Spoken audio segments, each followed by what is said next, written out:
welcome back to What Arty Noobs with General Disturbance. This is a Progetto 65. It's the tier 10 Italian medium tank with an auto reloader.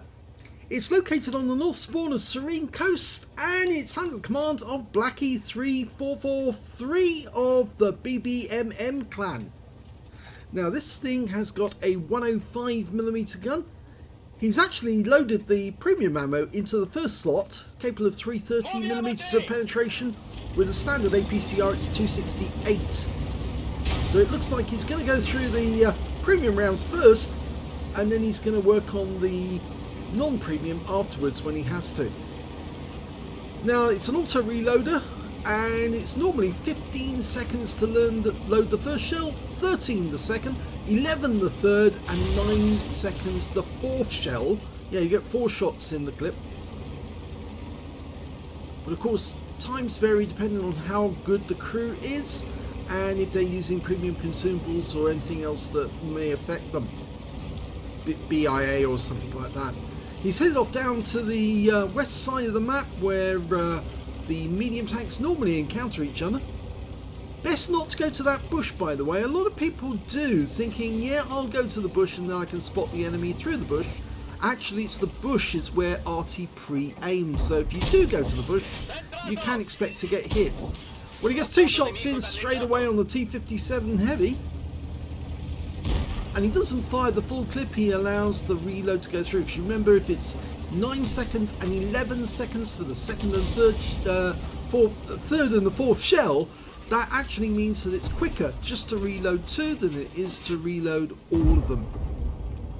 Makes a lot of sense. Now he's trying to decide which target he's going to go for, but both those tanks have got fairly big and good turrets, and really the weak spots are those bits on top, the cupolas. But these new modified skins actually make it very difficult to determine where the cupola is. Well, we can see a T100 trying to retreat. Oh, he gets one into the rear of him.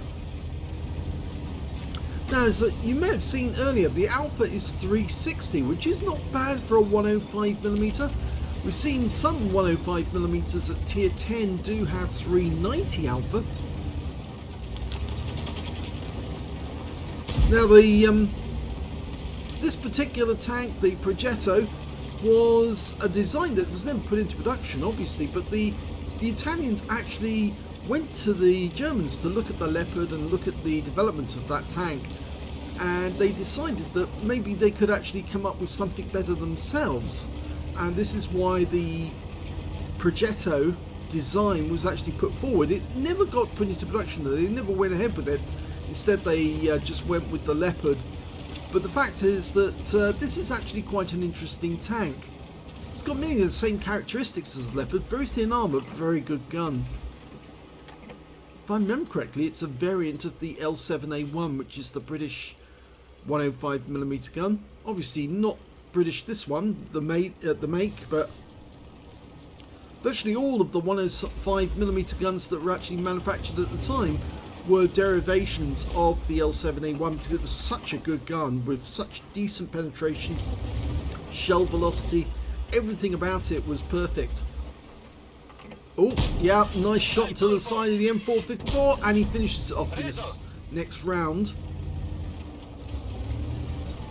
Okay, so he's just got to wait a little while longer now, because he did fire more than one.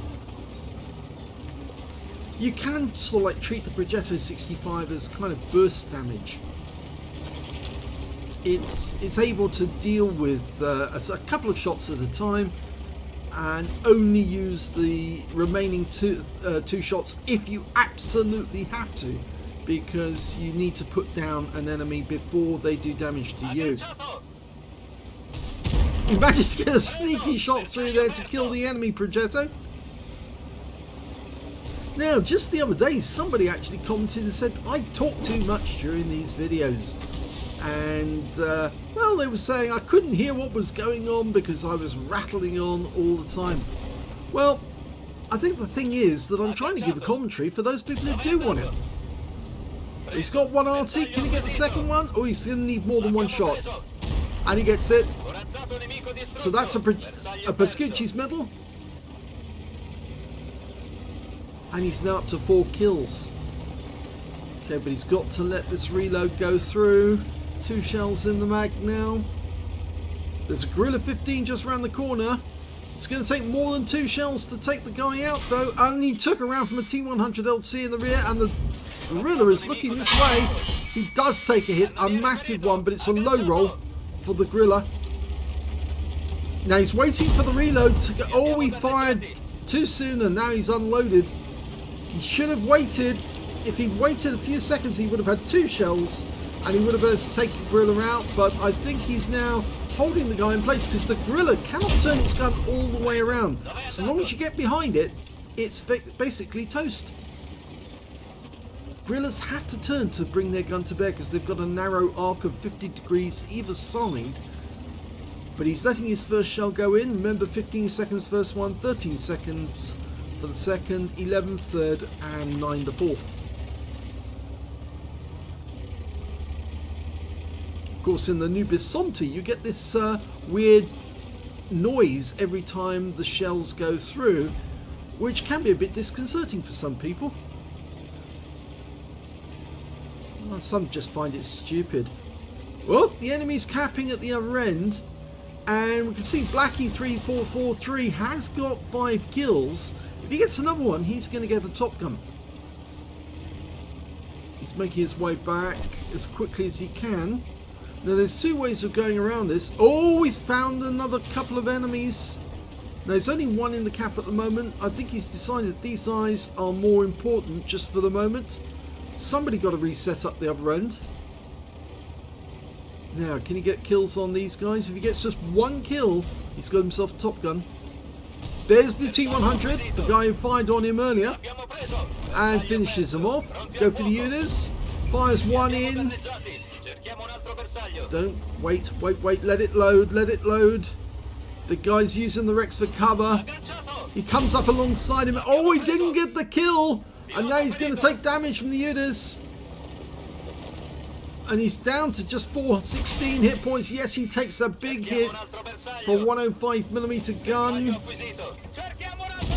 but he puts the Udas out the game, and that was his 7th kill. He got the top gun from the T100 LT. He now just needs 1 more kill to get a Radley's, and there's 3 enemies remaining. He could do it. The Super Conqueror to his left is, well, actually attacking our Arty, and is being attacked by our Leopard 1. Instead, Blacky's decided to go get the reset.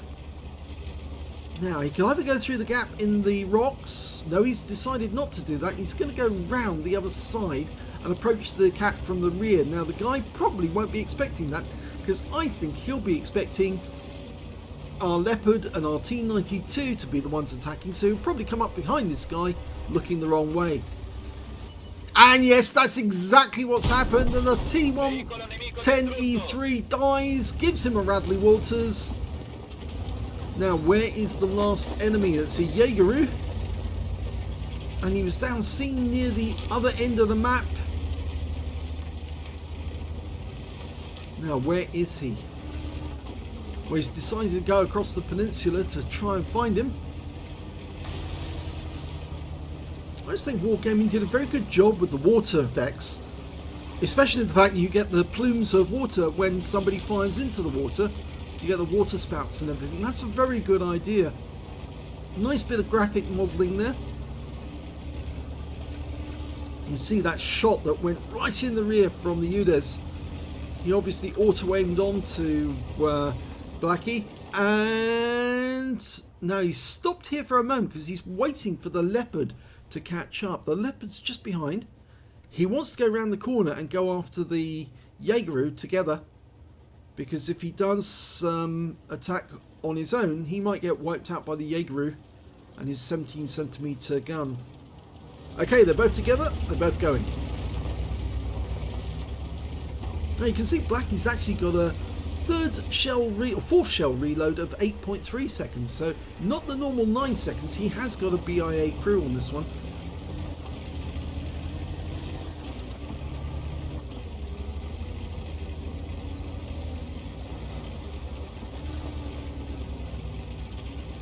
Always feels to me that this tank is a little heavier than the Progetto 46. Okay, the Leopard's decided to go down one corridor. He's going to go around the other side and see if they can catch him. They found him! The Leopard found him. He's around the other side.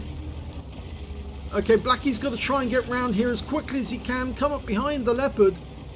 The Jagdpanther rather. And he's avoiding the cap deliberately to not set it off. So the Jaegeru doesn't know that it's just the Leopard on his own. If he can come up behind the guy, he can finish him off. Here we go. He's got the rear of the guy.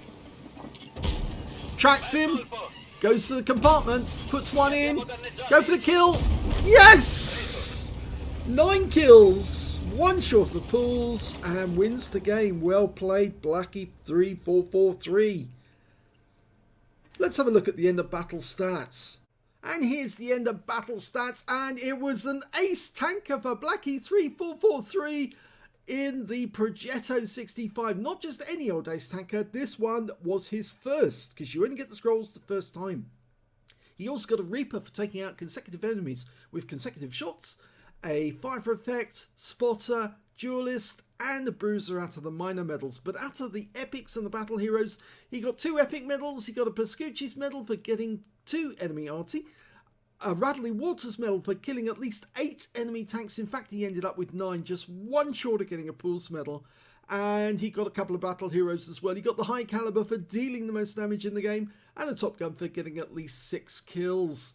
And his win rate from that battle was 8,829. What a great game that was. That's a very high Super Unicum standard. And you can see all the targets he hit there. Yes, quite a lot. And a lot of damage dealt. And he said the Progetto 65 has still got it, even though they buffed the thing, or rather nerfed it, I think, not buffed it actually. They actually made it slightly worse with one of the updates recently because it was just too dominant. But it's still got it, as he said. Let's have a look at team score.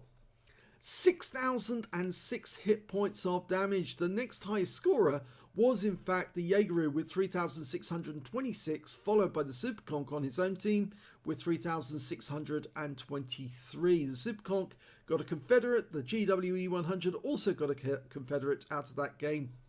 When it came to kills, yes, he was dominant in that one. 9 kills, easily more than half the enemy team was taken out by him. Much more than half. 3/5 of the enemy team, actually. And 3 kills were had by the Superconk and the T110E3 on the enemy team. And when it came to base XP, yes, he's got the top in all 3 columns. He's got 1,427 base experience points. That's the only player who got over 1,000 in that game. 831 went to the Super Conqueror and 784 went to the Leopard 1.